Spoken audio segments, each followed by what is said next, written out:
Welcome to the Dr. John Char Holistic Health Show. We're going to be talking about a subject that everybody should be concerned with. And it could be seasonal, when the weather changes especially, and that is the common cold, flus, and respiratory infections. I'll give you a quote from the Health Alert. It says, "Flu vaccines are proven to be ineffective and dangerous. They are for those who do not have other alternatives. Most holistic and flu remedies do not work." That's a very broad statement, and that's from the Health Alert. Now, let's break this down. If you have a common cold, you usually have early symptoms. And one of the symptoms could be a runny nose, you get something like allergies, or started to get itchy throat, or you start to get rasping, started to like a slight rasping cough, and then you start to develop into a fever, and that's when you say you got the flu. Yeah. And then you can go down to your respiratory area called the chest area, and then you get a more advanced part. But you know, there's a lot of infection going on in there, in the air. Okay, that's like I'm talking about. When you have the flu, you say the flu is coming around. How do you get it? You can be in someone. You can have someone who has already the cold, and they're coughing in the air, and it goes all over the air, spores in the air, and you can get it from there. You start catching the cold, they say. And you can be at work, you can be, excuse me, at the any place in the public, and you can pick up the common cold. So, how do you protect yourself? Well, if your immune system was so strong, you can have everybody coughing in the room, and you will not catch the flu. But let's talk about early signs. We talked about early signs of the runny nose, or started getting a little itchy throat, and then eventually maybe a sore throat coming on. There are some things that we can tell you that work really effective for my patients. And of course you have to be very careful when you do this too, because we take 2 cotton Q-tips. And what we do is we get that dry cotton Q-tip and we just spin it just slightly in the orifice or the opening of the ear. Okay, and then we tip it on the opposite side and soak it just gently into some hydrogen peroxide, food grade. And then we put it back into the ear very gently and spin it, and not going all the way down, but just put an entry of the ear and put it slightly into the ear, and it looks like antennas sticking out of your ears. All right? And you leave it on for 5 minutes, and you just put your head back. Okay, don't get close to the wall or anything, because it can actually push those Q-tips into the ear, and you don't want to damage your eardrum. All right, and you're going to hear a gurgling noise. So what's happening? If you have bacteria in there, all right, or the virus, it starts to bubble up in there, and then before it can go down to your throat area, esophagus into the throat area, guess what happens? It's supposed to kill the germs before you get to your throat. You leave it about 5 minutes, then you take it out, and then you can get a dry Q-tip and just wipe gently into the ear. Then what you can do also is you can rinse your mouth and gargle and go ah like that 3 times. Go ah, and put hydrogen peroxide, food grade, into your mouth and swish it around and gargle about 3 times. Now, the bacteria coming in, or from the ear coming in, or the virus coming in, and it gets into the throat area, before it can inflame those tonsils, then what you're doing is hopefully will kill those germs. Now, you can also use a Cipricol. Okay, you know, the mouth rinse, it looks like it's yellow. You can go down to any drugstore, and normally they have Cipricol mouth rinse. That works pretty effective too. And you can actually gargle with that, okay? I like to put hydrogen peroxide in the ear. It works better because it goggles. And what if it gets like it feels like it's going down your chest? What you can do is you can put Cipricol, put a little bit of Cipricol in a bowl, and you can actually heat it up and pour it in a bowl and inhale the fumes. So then it goes into your lung area and it will actually kill some of the bacteria or viruses in there. Okay? So that's one way. You can use also, a lot of people use lavender oil. Now, how do you use lavender oil? You can use, again, the Q-tip, and you can spin it in the air and put a little bit in the water, and then you gargle with that too. But the most common thing to do, common ways to do it, is with hydrogen peroxide. Now, one thing good about lavender oil, it's the natural way of doing things. Well, hydrogen peroxide can be do. Cipricol is a sort of like a antiseptic drug, and so you might not want to use that if you're so really organic. Okay, so what you can do is to kill airborne spores of bacteria, viruses, and even fungus, you can actually use lavender oil, put a little bit of water in there, heat it up, and let the aroma go into, the vapors go into the air in your bedroom, in the areas where you would sleep, and especially if you're coughing or your partner's coughing and they're spreading it into the air. Now, most of the people here, especially when it rains, it's when the wind blowing, you close your windows, right? Rightfully so. You don't want all the rain and everything coming to your house. But you need to air out that room, because now you get everybody's coughing or sneezing, or you got dust or all these. You need to have the air flow. So open your windows and let the air in, all right? Some people like to have plants in the bedroom, okay? And the plants should be oxygen bearing. So therefore you're getting the oxygen from the plants. Now, some of the plants are not so good. The ones with the big leaves called Dieffenbachia.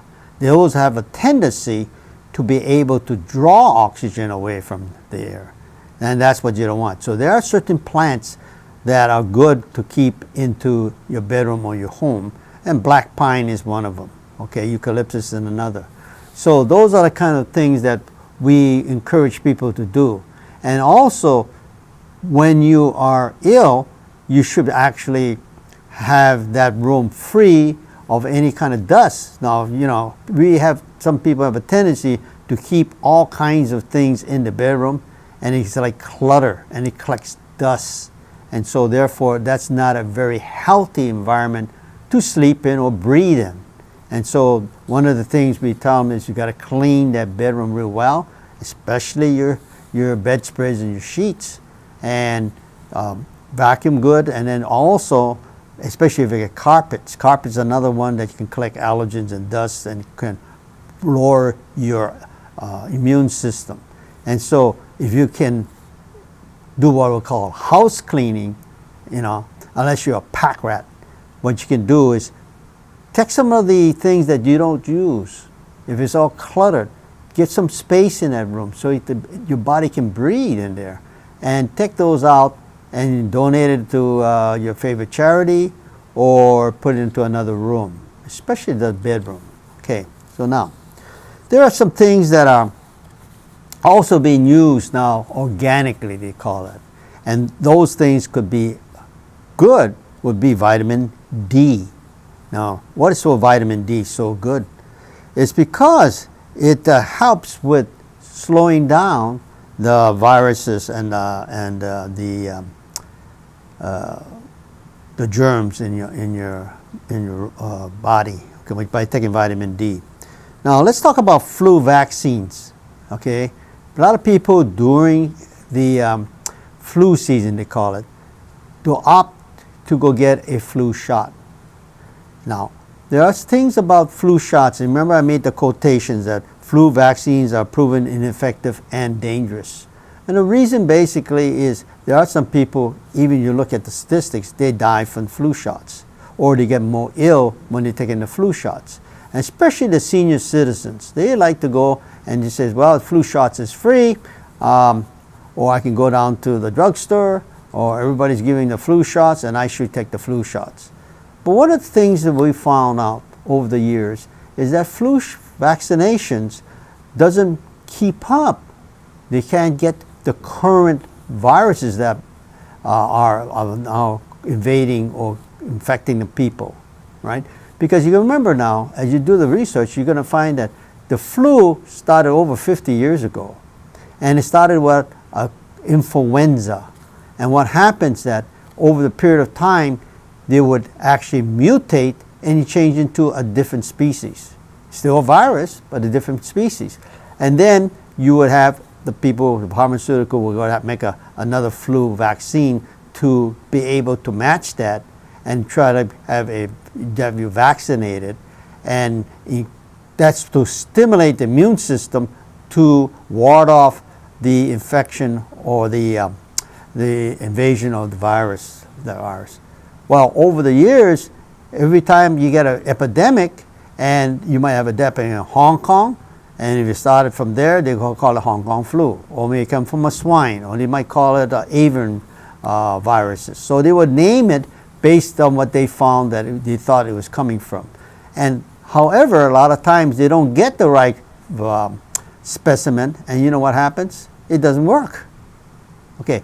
Now, if you notice that a lot of people have the vaccination, and these vaccinations are a lot of times the same dose. There are sometimes they change the dose because of the weight of the person, the age of the person, and the gender of the person, right? But if they don't go and measure all those, which a lot of times they don't, and they give you the same dose as everybody else, you may take a lesser dose or might need a stronger dose, you see.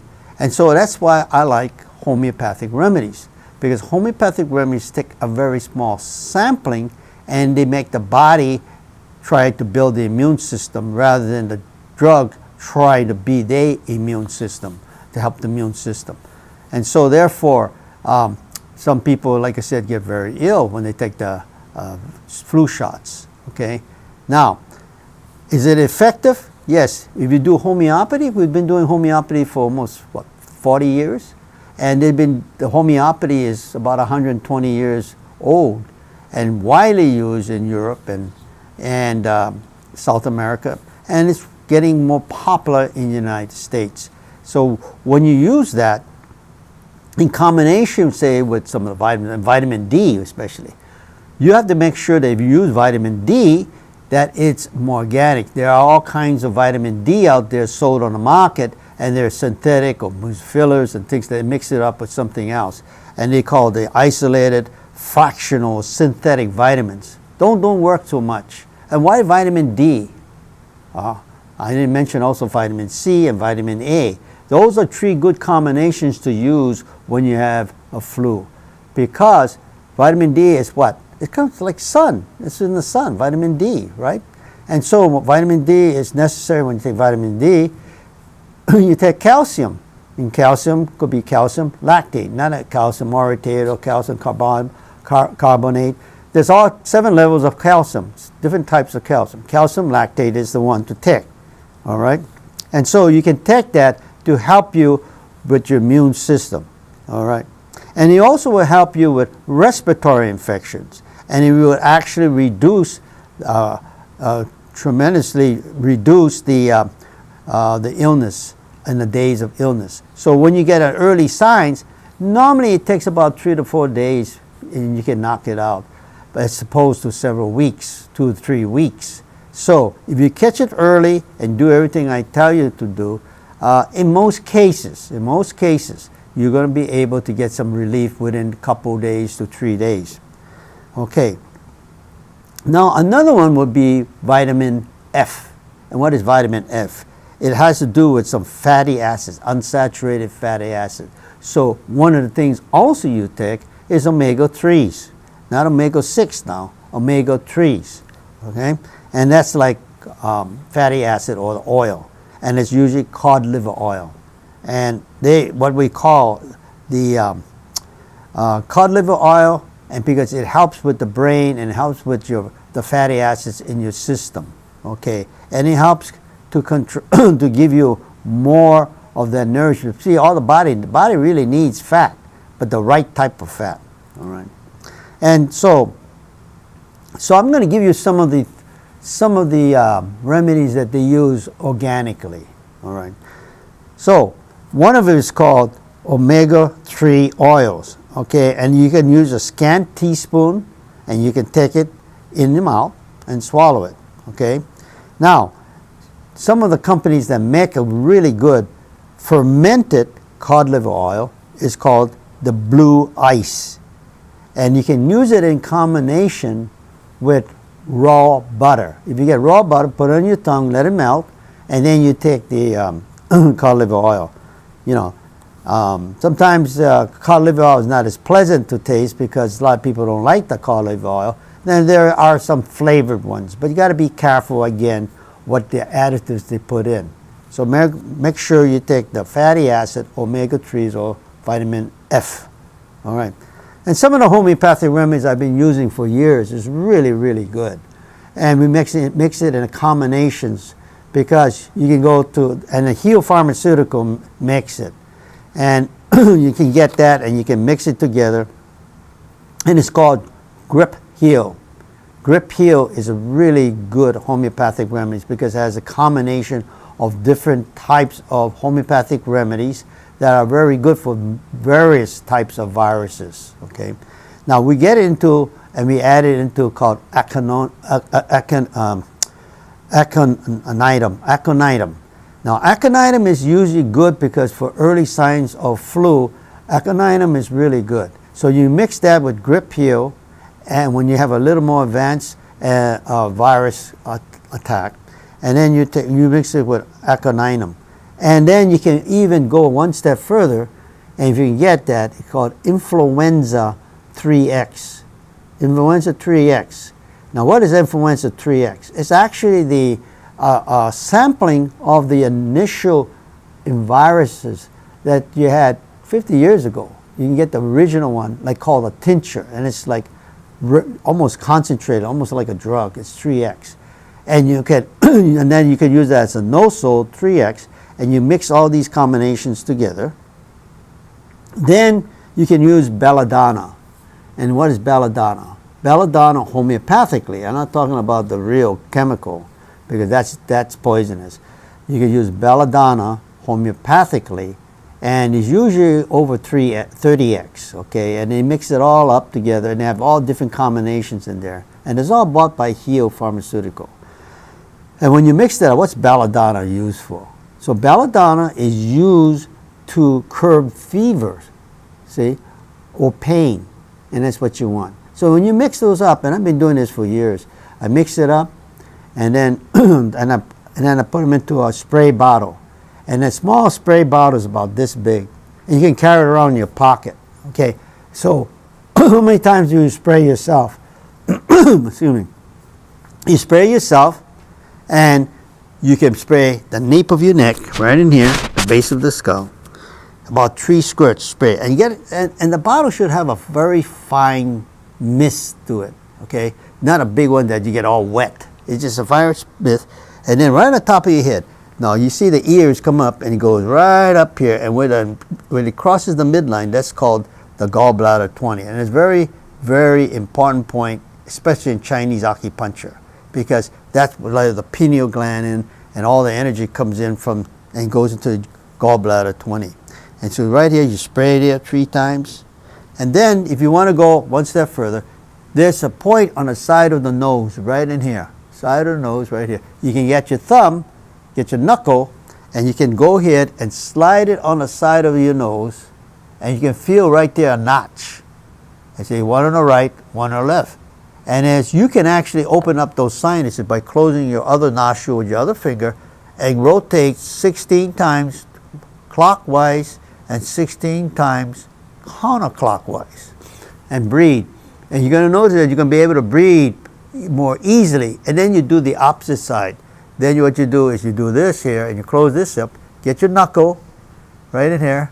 And then you go on a notch 16 times one way and 16 times another way. And then you notice that your nose is clear, okay? Why it's so important that when you go ahead, if you have a cold coming on? Okay, what happens is so important that you keep your mouth closed. Okay, what do you mean by keeping your mouth closed? All right, means that if you open your mouth and you breathe into your mouth, all the spores in the air and what you're coughing or your partner's coughing or people coughing in the room, you're going to get it right into your mouth and it can go down to your lungs. So what the best way to do it is keep your mouth, lips closed and breathe through your nose. That means you have to blow your nose. I'm not going to go into what we call sinusitis on the next show, but we just give you some clues. Keep that nose clear unless you get a broken septum here, and then you can hardly breathe through that. And then sometimes you can go to the store, the drugstore, and buy these tapes that will spread out the nose like that, so you can get a better air passage. So why is it so important breathing through your nose instead of your mouth?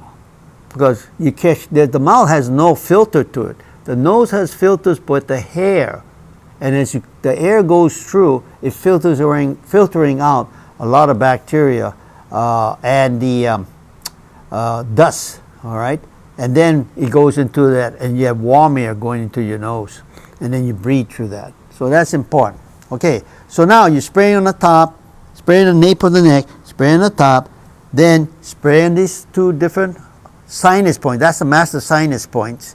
Then you go ahead and spray right in the throat here, and right what we call the clavicle, called the manubrium. It's where the two clavicles meet together. You put your finger there, it's to feel like a V notch, like a V there. It comes like a V.